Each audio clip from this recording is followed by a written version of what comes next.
Well, howdy there, Internet people. It's Bo again. So, today we are going to talk about another message from outside of the United States.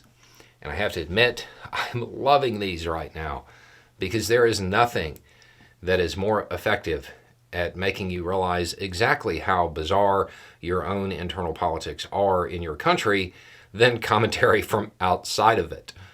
And in this case, it's just a person pointing something out that they believe the Democratic Party is missing. And in any other country, it would make complete sense. But we're not any other country. We're the United States. Okay, so here's the message. G'day, Bo. I don't know if you read these, but as an Aussie watching on, I can't help but wonder how the Dems are missing a huge attack vector in this abortion showdown. Men.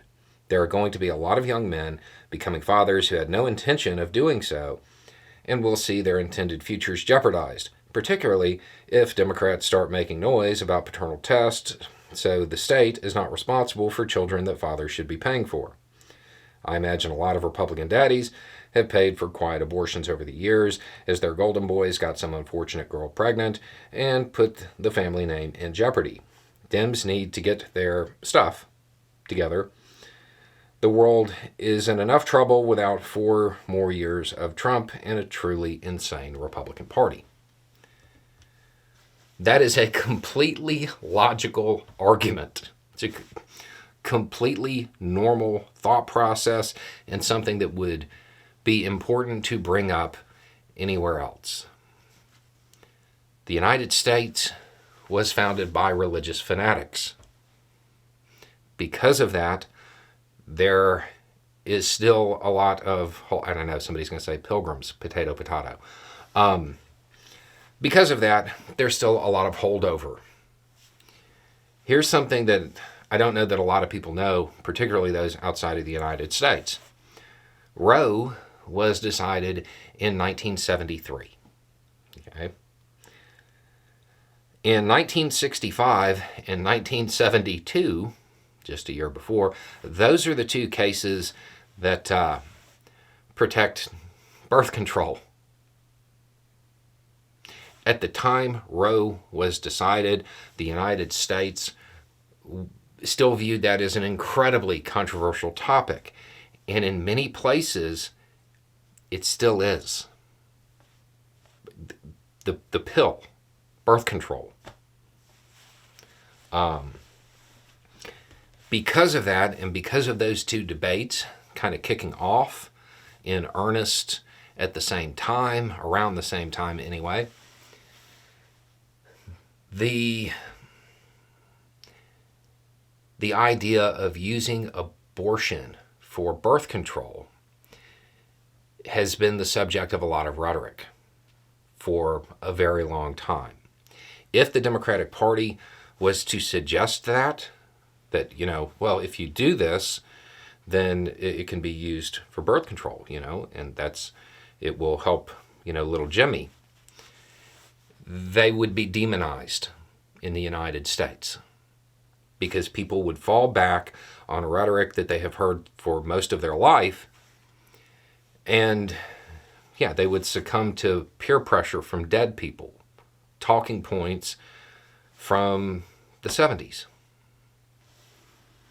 Because the United States, when it comes to social progress, moves very, very, very slowly. This argument would absolutely work on anybody under 30, maybe 40. That they would see the logic there.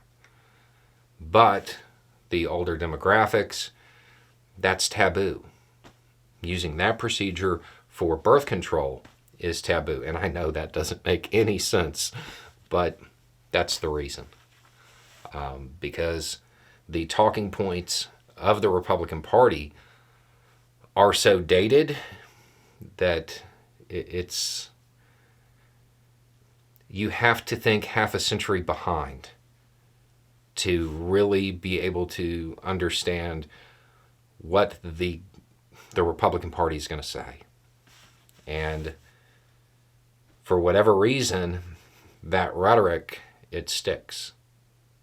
I do believe that if laws got suggested saying that in any state where family planning is limited, a woman can demand paternity tests, that might have some influence, but you can't say why. You can't say why, because